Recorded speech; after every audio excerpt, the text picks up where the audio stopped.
Coptic Orthodox Church is one of the family known as the Oriental Orthodox churches, as distinct from the Eastern Orthodox. The Oriental Orthodox include the Copts, the Syrians, the Ethiopians, the Eritreans, and the Indians. The Eastern Orthodox include the Greeks, the Russians, the Serbians, and so on. The essential distinction between those two families relates to the Council of Chalcedon in 351. The Oriental Orthodox churches are not accepted as an ecumenical council. The Eastern Orthodox do.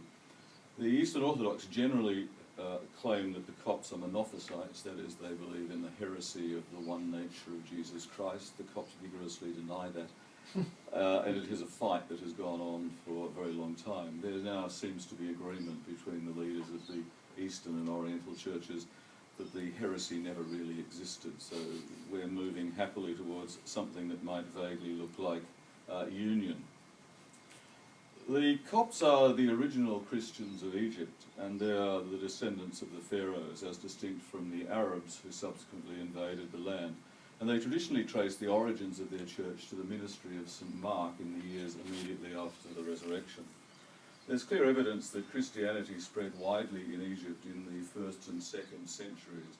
Various scriptural manuscripts have been found, including a fragment of the Gospel of St. John, written in Coptic and dating to around the year 200. Fortunately, last year I had the opportunity of seeing it. It's in the Rylands Library in Dublin.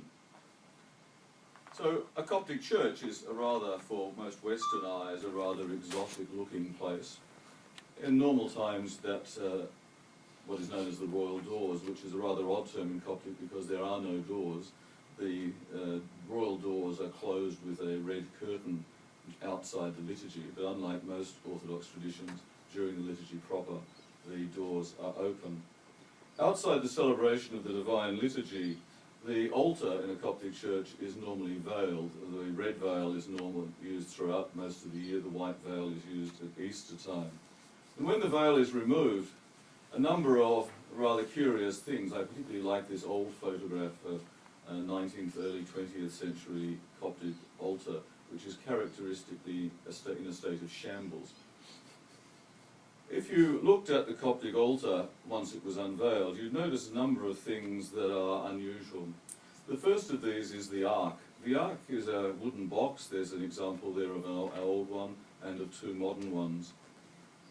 And it's often assumed to be a Roman Catholic tabernacle equivalent in which the sacrament is reserved. It isn't anything of the sort. Nothing is reserved in the ark. Well, that's not strictly true. The sacrament is not reserved in the ark. The ark is, as the photograph in the top right shows, used to hold the chalice during the liturgy. It's simply a chalice holder. Its origins are really not clearly understood, although they're very ancient. If you were looking at the altar, one thing you wouldn't see, because it would be covered in altar cloths, is the altar board. The altar board is an elaborately decorated wooden slab which is used as effectively an altar stone. It's made of timber. There are some rare examples in marble. On one end of the altar board stands the ark, and on the other end stands the paten. It's the equivalent, roughly, of the Eastern Orthodox antimension, that is a cloth without which the Eucharist can't be celebrated. Rome originally had a tradition of portable altar stones, but that now seems long to have died. Another somewhat unusual object that you would notice on the altar, perhaps, is what appears to be a bundle of clothes wrapped in a tablecloth. And this often mystifies people, and they're slightly more mystified because when the veil is removed from the altar, this bundle is there, and then very quickly it disappears. And if you asked the average Coptic priest about it, you would get a very vague and unsatisfactory answer. But it is, in fact, something quite mysterious. If you would look in vain in any of the Coptic service books or descriptions of Coptic liturgies or ceremonies to find any reference to it, it's simply not referred to anywhere to my knowledge. Some years ago, when I was serving in a Coptic parish priest in Sydney, I was doing a Sunday school class for some 11 and 12-year-olds, and I decided I'd try and help them familiarise themselves with the inside of the church. So they wanted to know about the altar, so perhaps wickedly I opened the curtains so they could see the altar, and I removed the veil off the altar so they could see the altar, things which I should not have done. And I heard them saying, "You ask him, no, you ask him, no, you ask him." And I said finally, what is it you want to ask me? And they said, are we allowed to? And I said, yes. What is it you want to know? And they said, what's that bundle of stuff on the altar? And so I explained it to them. And indeed, I brought the bundle down out of the sanctuary, again, not something that should have been done, and put it on a table in front of them, and I unpacked it. The bundle, in fact, is a cloth containing all the utensils, veils, and vessels that are used in celebrating the liturgy. It's tied up in a particular ritual way involving certain numbers of knots, and when it is unwrapped, it's unwrapped at the beginning of the liturgy, but most people wouldn't see the unwrapping because the priest will be standing in front of it. He has to untie the two sets of knots in a particular order with particular ritual, and then open up the bundle, and in it he will find a large cloth which is known as the prosperine, which is used to cover the entire altar when the altar is again set up for the liturgy. And he'll also have about somewhere between 15 and 20 small mats, usually square, and with a couple of them around. The Coptic liturgy is celebrated on an altar which has an altar cloth on it. Actually, it has sets of altar cloths on it. But the liturgy proper is celebrated on a complicated mosaic of small mats. They're normally about 9 inches to a foot square, and they have to be laid on the altar in a particular order and in a particular way. And they also have to hang, some of them have to hang down in front of the altar. And one of the skills that a new priest will have to quickly acquire is how to place mats hanging down on the altar so that the mats on top of them keep them hanging down in front of the altar without falling. It's a sign of a very amateur celebrant to have any mats drop off during the course of the liturgy. The bundle will also contain the chalice, the paten, the star, and the spoon, which are the essential instruments of the liturgy. And so these will be unpacked. Each one will be wrapped in its own particular cloth, and because each of the instruments has been consecrated by a bishop using chrism or myron, they may not be touched by anyone who is not either a bishop, a priest, or a full deacon. If anyone else has to touch it, sometimes altar servers may have to touch them. The server has to find cloths to cover his hands before touching them, in the same way that he is clearly not able to touch the ark. As I was describing this to these kids, who were really quite disappointed because they assumed that there must be something incredibly secret, perhaps even erotic, inside the bag if it was kept concealed in such a way, I noticed that a couple of the older men and one of the priests were watching me. And after the class was over and I'd retied the bundle using the correct ritual and placed it back on the altar, which I then reveiled appropriately, I was severely reprimanded. The priest pointed out to me that those are things that are only supposed to be known by priests. That is, the contents of the bundle and how it's tied up and how it's untied is not something that should be shown to anyone who isn't a priest.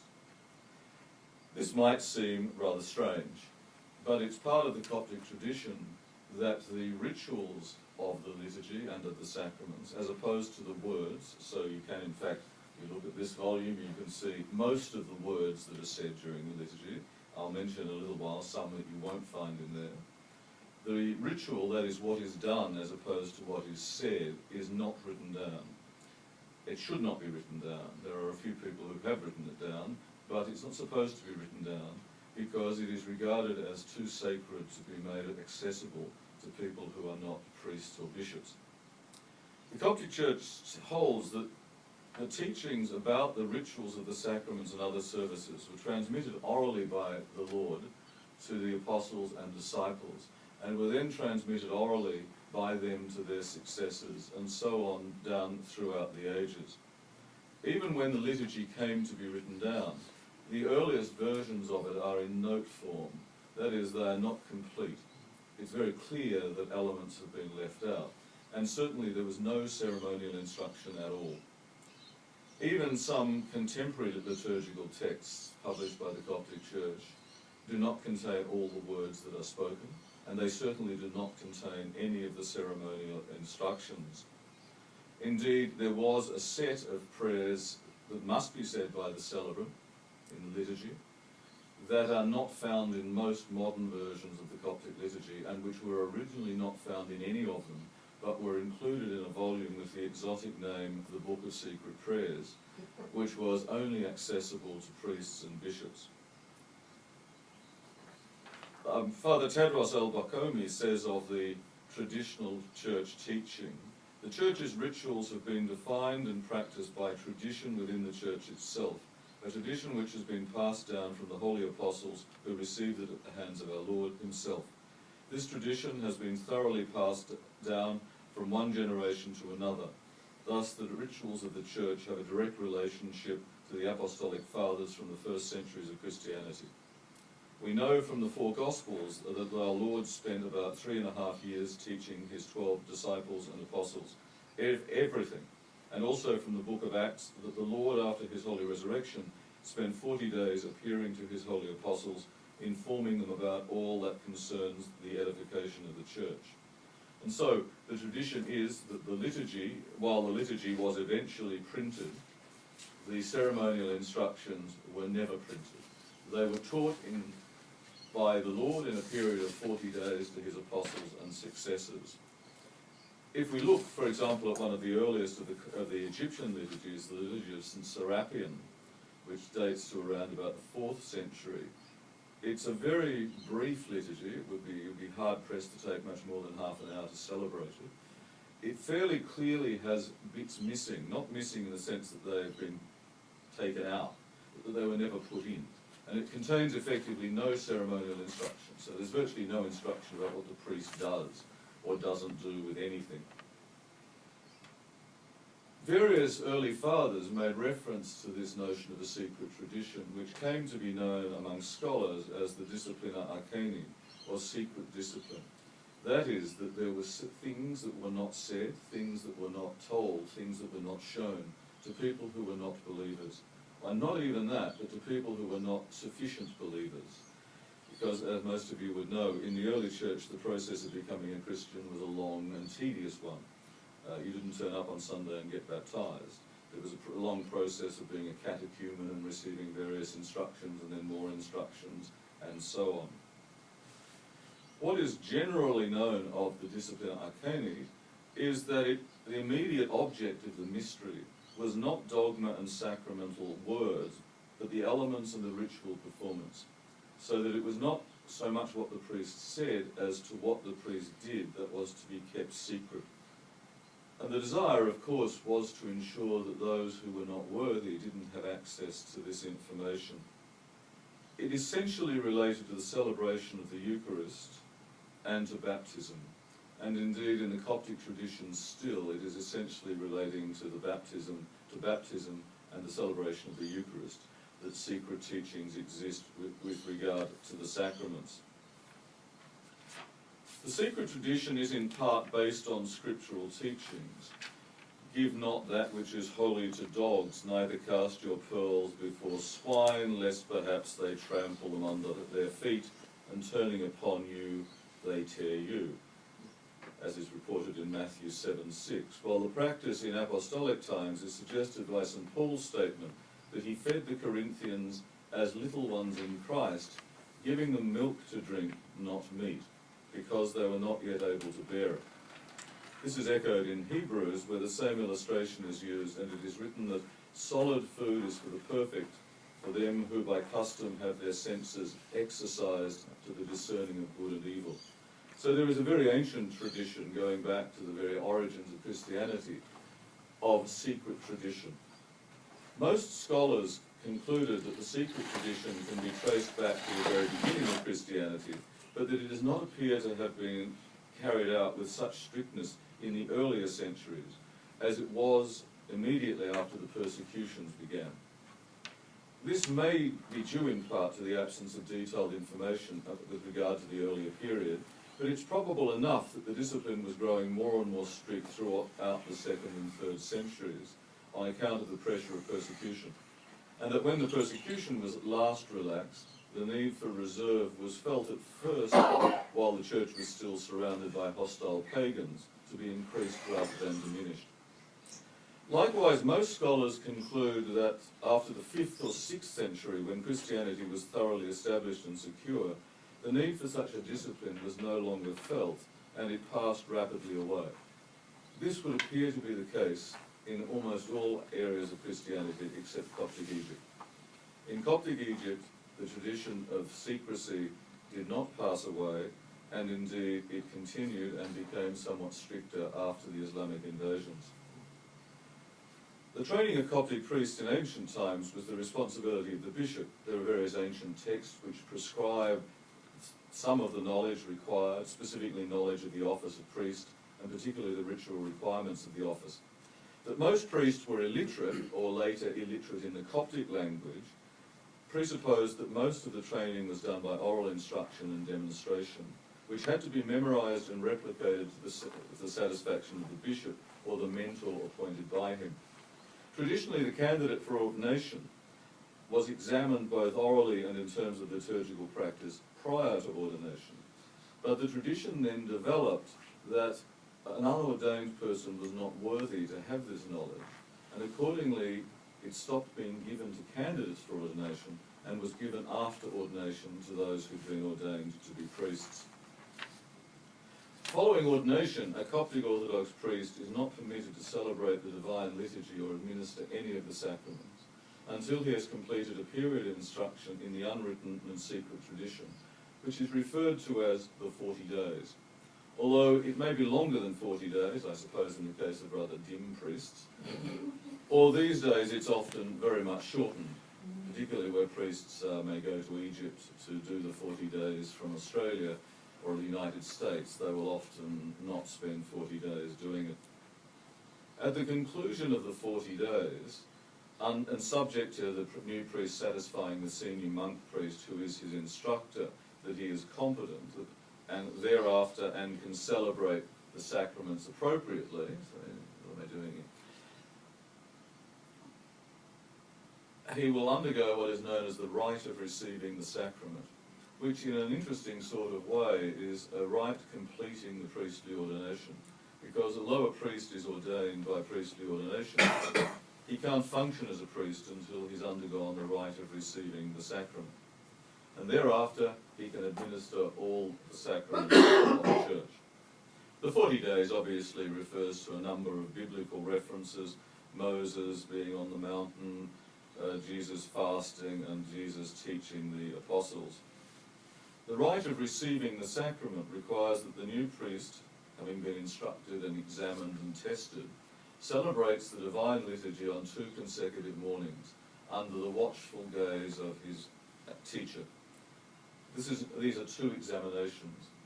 Assuming he passes, if his practice is deemed satisfactory, he then celebrates the liturgy alone again on the 3rd morning.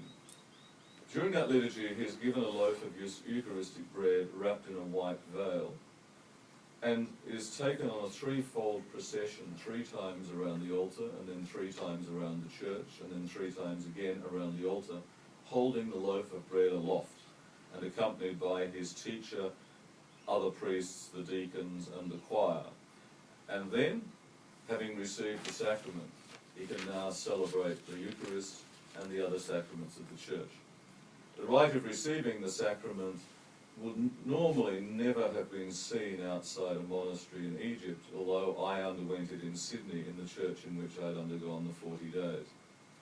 Knowledge of the ancient secret tradition has gradually diminished in the modern Coptic Church with the loss of older monk priests fully instructed in it and able to transmit it. I was trained in the Coptic liturgical tradition by the former abbot of Daya Amba Bakum, the monastery of St. Pachomius, on the edge of the desert near Edfu in Upper Egypt, one of the most fervently traditional and conservative monasteries in the Coptic Orthodox tradition. I was the first non-Egyptian to be given permission by His Holiness Pope Shenouda to undertake the traditional 40 days instruction after ordination as a priest. I carefully recorded the instructions I received, something that I was encouraged to do, but which would traditionally have been absolutely forbidden. And I've been undertaking research in the secret tradition since my ordination in 1994. My publication of the secret tradition regarding the extraordinarily complex and complicated ritual of the fraction in the Coptic liturgy provoked considerable criticism from traditionalist priests who objected to such secret and sacred priestly knowledge being made public.